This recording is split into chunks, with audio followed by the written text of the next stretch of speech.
শুরু হয়েছে পূর্ণগ্রাস চন্দ্রগ্রহণ। দেখা যাচ্ছে বাংলাদেশ সহ পৃথিবীর বিভিন্ন প্রান্ত থেকে সুযোগ মিলবে বায়ুমণ্ডলের অবস্থা পর্যবেক্ষণেরও।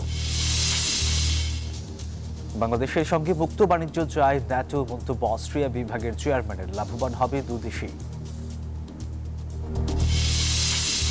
এবং মধ্যপ্রাচ্য রুটে আকাশ ছোঁয়া উড়োজাহাজের টিকিটের দাম মূল্য হ্রাসে সরকারের হস্তক্ষেপ চান প্রবাসীরা।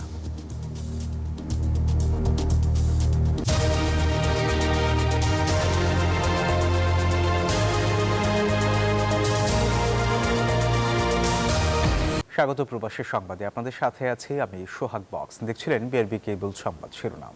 এবার বিস্তারিত। শুরু হয়েছে পূর্ণগ্রাস চন্দ্রগ্রহণ। বাংলাদেশ সময় রবিবার রাত 9টা 28 চন্দ্রগ্রহণ শুরু হয়। পৃথিবীর বিভিন্ন স্থানের মানুষ নানা প্রান্ত থেকে সাক্ষী হচ্ছেন এই পূর্ণগ্রাস চন্দ্রগ্রহণের। এই বছরের শেষ চন্দ্রগ্রহণ হবে এটি। রোববার 7 সেপ্টেম্বর রাত থেকে চন্দ্রগ্রহণটি শুরু হয়ে ভোর পর্যন্ত চলবে। মোট 7 ঘন্টা 27 স্থায়ী হবে এই গ্রহণ। বাংলাদেশ থেকে দেখা এই পূর্ণগ্রাস চন্দ্রগ্রহণ রাত 11টা 12 শুরু হয়ে মধ্য মুহূর্তে পৌঁছাবে রাত 12টা 18। এরপর রাত 1টা 24 পূর্ণগ্রাস শেষ হবে এবং চন্দ্রগ্রহণ শেষ হবে ভোর 4টা 55। এই গ্রহণ খালি চোখেই দেখা যাবে এবং এর জন্য কোনো সুরক্ষামূলক চশমা পরার প্রয়োজন নেই। চন্দ্রগ্রহণের সময় চাঁদ গাঢ় লাল বা তামাটে রং ধারণ করে, যা সাধারণত রক্তচাঁদ নামে পরিচিত। এই গ্রহণ এশিয়া, অস্ট্রেলিয়া, আফ্রিকা ও ইউরোপের বিভিন্ন দেশ থেকে দেখা যাচ্ছে।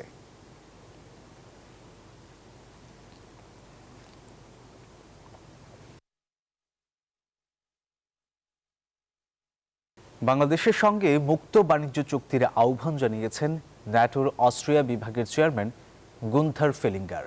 সামাজিক যোগাযোগ মাধ্যম এক্সে একটি পোস্ট করে এই মতামত তুলে ধরেন তিনি। গুন্থারের মতে, বাংলাদেশ ও ইউরোপীয় ইউনিয়নের মধ্যে পুরোপুরি মুক্ত বাণিজ্য চুক্তি হলে লাভবান হবে দুদেশেই। ভারতকে ইউরোপীয় ইউনিয়নের আর প্রয়োজন নেই বলেও ওই পোস্টে মন্তব্য করেন তিনি। এর আগে ভারতের বিভিন্ন রাজ্যের আলাদা আলাদা নামকরণ করে এবং পতাকা দিয়ে একটি মানচিত্র বিশ্বের কাছে তুলে ধরেন ন্যাটোর প্রভাবশালী এই নেতা।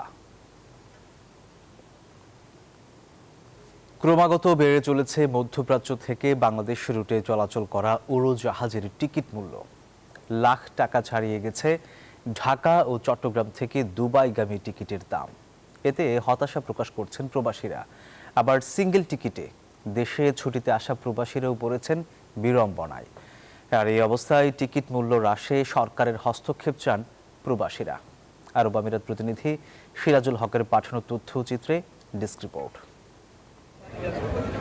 আরব আমিরাতের 3টি আন্তর্জাতিক বিমানবন্দর আবুধাবি, দুবাই ও শারজার সঙ্গে আকাশপথে সরাসরি যোগাযোগ ঢাকা, চট্টগ্রাম ও সিলেট বিমানবন্দরের। এক সময় এই 3টি গন্তব্যের জন্য ইকোনমি ক্লাসের টিকিট নিতে ব্যয় হতো 20 থেকে 35,000 টাকা। কিন্তু এখন বিশেষ করে ঢাকা ও চট্টগ্রাম থেকে আমিরাতমুখী উড়োজাহাজের আকাশচুম্বী দামের কারণে এখন দিশেহারা প্রবাসীরা। টিকিট ক্রয় করতে গেলে বাংলাদেশের এখন জাভা, দুবাই, ঢাকা, চিটাগং অথবা সিলেটে যদি কেউ যায় রিটার্ন টিকিট করে, তাহলে মোর দেন 80-90 হাজার টাকা এখন টিকিটের প্রাইস পড়তেছে। এদিকে লাখ টাকা ছড়িয়ে গেছে ঢাকা ও চট্টগ্রাম থেকে দুবাইগামী টিকিটের মূল্য। এতে বিপাকে পড়েছেন প্রবাসী শ্রমিক, সাধারণ ছাত্রী ও উমরাগামী।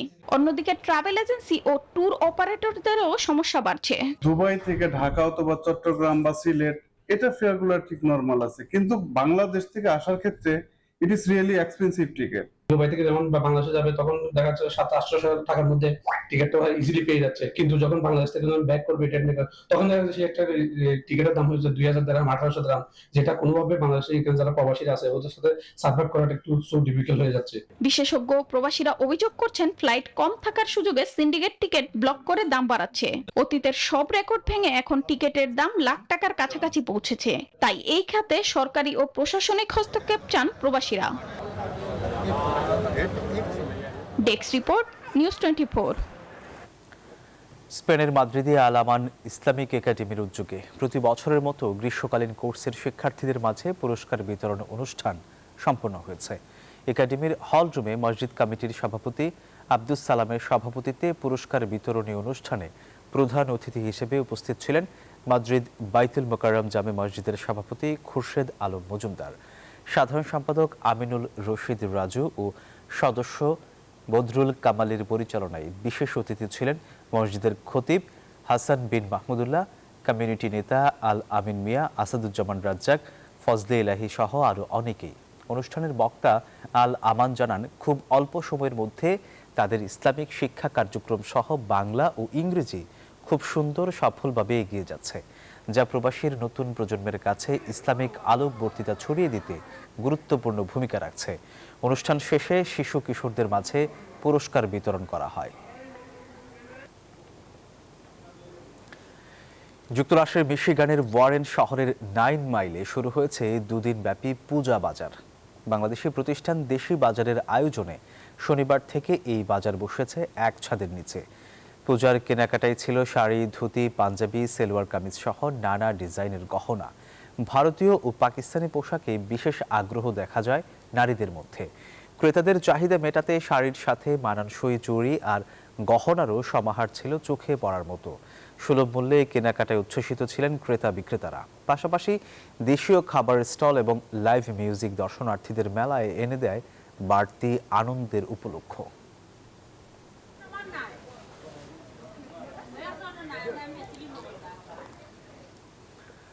জমকালো অনুষ্ঠানের মধ্য দিয়ে লেবাননে দাউরা সেয়ার মাঠে দাউরা ভাই ব্রাদার স্পোর্টিং ক্লাবের জার্সি উন্মোচন অনুষ্ঠিত হয়েছে।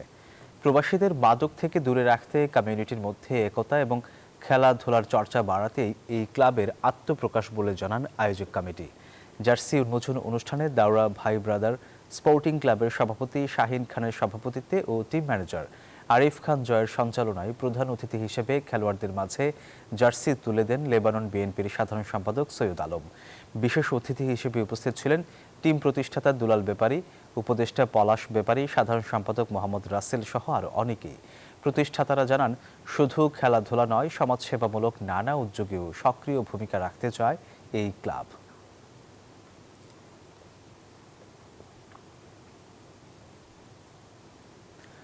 বাংলাদেশের জাতীয়তাবাদী দল বিএনপির ৪৭তম প্রতিষ্ঠাবার্ষিকী উপলক্ষে বিভিন্ন কর্মসূচির মধ্য দিয়ে পালন করেছে ইতালির ভোলজানো বিএনপি।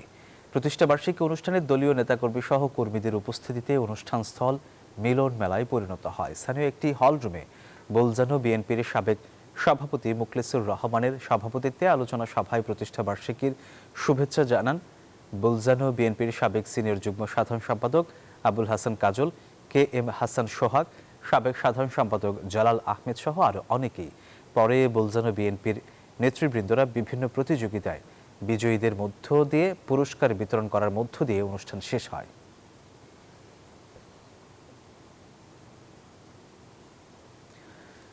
ভূমধ্য সাগরে ইতালির লাম্পেদুজা উপকূলে ডুবে গেলেন বাংলাদেশি যুবক নবীন হোসাইন।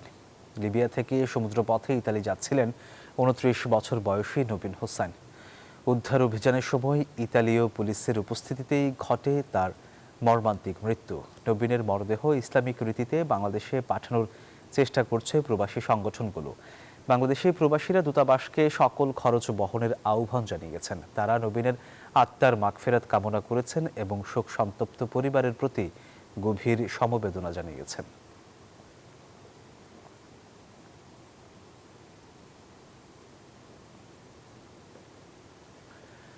ছন্দে গজল ও কবিতায় মন শীর্ষক সঙ্গীতানুষ্ঠানের আয়োজন হলো জার্মানির রাজধানী বার্লিনে। শনিবার বার্লিনের একটি মিলনায়তনে অনুষ্ঠিত এই আয়োজনে সঙ্গীত পরিবেশন করেন শিল্পী আরিফুল ইসলাম মিঠু। অনুষ্ঠানে উপমহাদেশের বিখ্যাত গজল শিল্পীদের গাওয়া জনপ্রিয় গানগুলো ছাড়াও নিজের অ্যালবামের বেশ কিছু জনপ্রিয় শ্রুতিমধুর গান পরিবেশন করেন। অনুষ্ঠানে আরও গান পরিবেশন করেন প্রবাসী শিল্পী স্বস্তিকা। কবিতা পাঠ করেন বাংলাদেশ থেকে আমন্ত্রিত কবি, লেখক এবং সাংবাদিকদের আন্তর্জাতিক সংগঠন পেন বাংলাদেশের সাধারণ সম্পাদক কবি জাহানারা পারভিন ও রুকসানা কাকল। পাশাপাশি নৃত্য পরিবেশন করেন শিল্পী রোশন ঝুমু।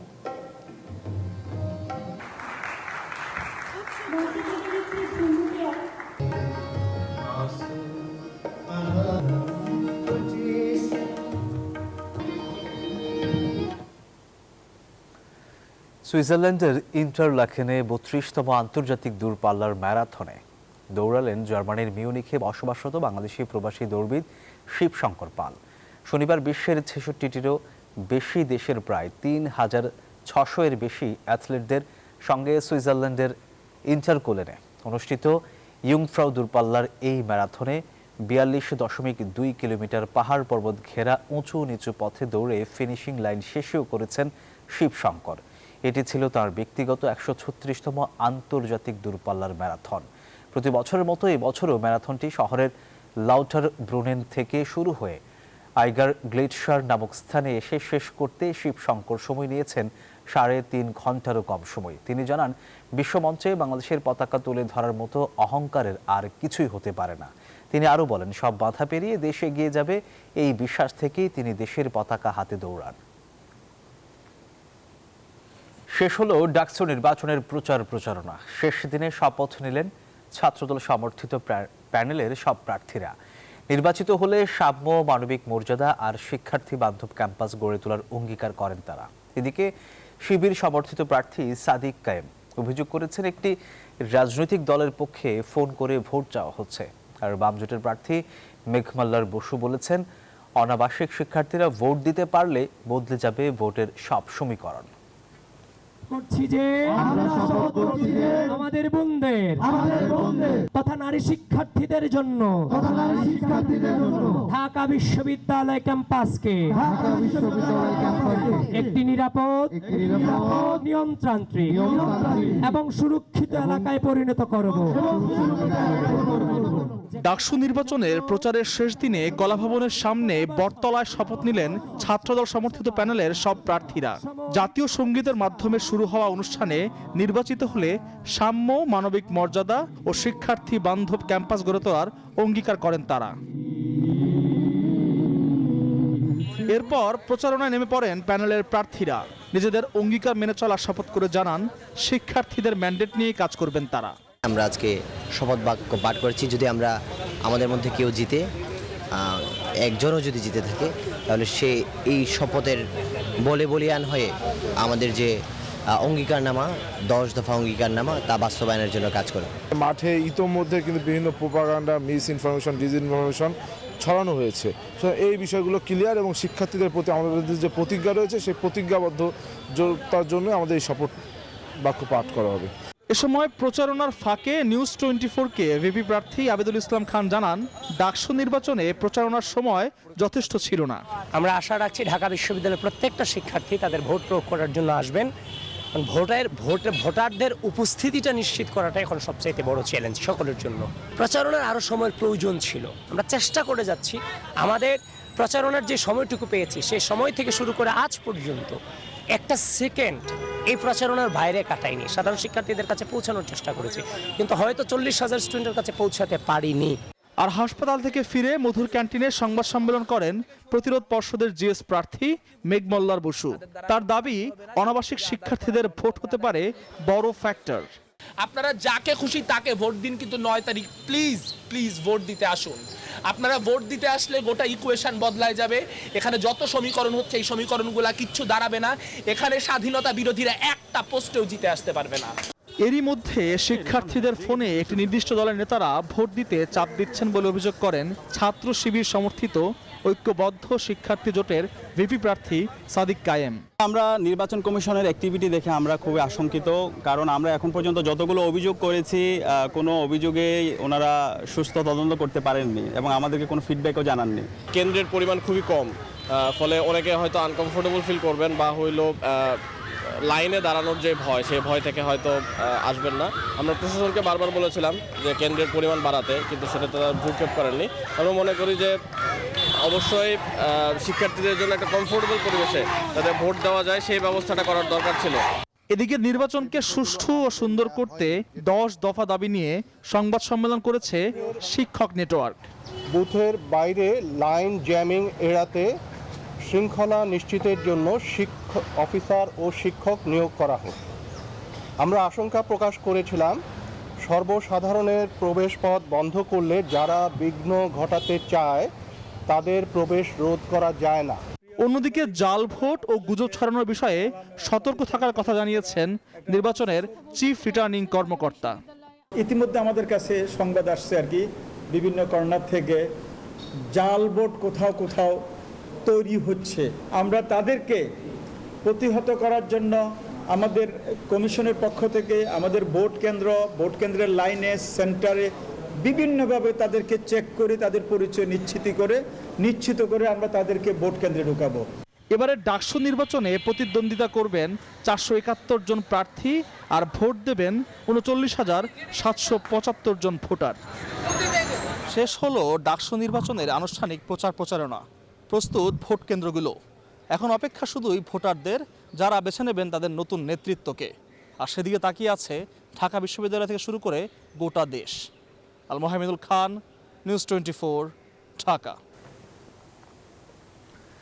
ফেব্রুয়ারির প্রথমার্ধেই জাতীয় নির্বাচন, পৃথিবীর কোনো শক্তি তা ঠেকাতে পারবে না বলে মন্তব্য করেছেন প্রধান উপদেষ্টার প্রেস সচিব শফিকুল আলম।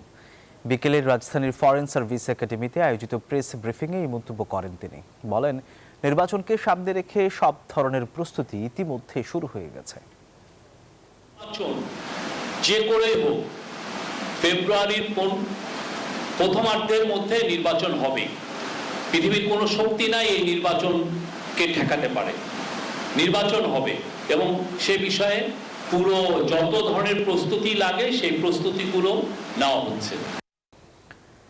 বিএনপি মহাসচিব মির্জা ফখরুল ইসলাম আলমগীর বলেছেন, কিছু রাজনৈতিক দলের আচরণের কারণে নির্বাচন নিয়ে কিছুটা উদ্বেগ আছে, তবে যথাসময়ে একটি গ্রহণযোগ্য নির্বাচন অনুষ্ঠিত হবে। রোববার রাতে ঠাকুরগাঁও জেলা স্কুল বড় মাঠে ঠাকুরগাঁও জেলা বিএনপির সম্মেলন স্থল পরিদর্শনে এসে এমন মন্তব্য করেন তিনি। কোনো শঙ্কা দেখি না, তবে আমরা একটু উদ্বিগ্ন যে কিছু সংখ্যক ব্যক্তি অথবা রাজনৈতিক দল তারা অযাচিতভাবে এই শঙ্কা সৃষ্টি করবার চেষ্টা করছেন। বাংলাদেশের মানুষ সেই সমস্ত আপনার নির্বাচনীতে তারা সমর্থন করবে না। যথাসময়ে নির্বাচন অনুষ্ঠিত হবে এবং সেই নির্বাচন জনগণের কাছে গ্রহণযোগ্য হবে, জনগণের পার্টিসিপেশন হবে বলে আমি বিশ্বাস করি। দর্শক, এই ছিল প্রবাসী সংবাদ। এতক্ষণ সাথে থাকার জন্য ধন্যবাদ সবাইকে।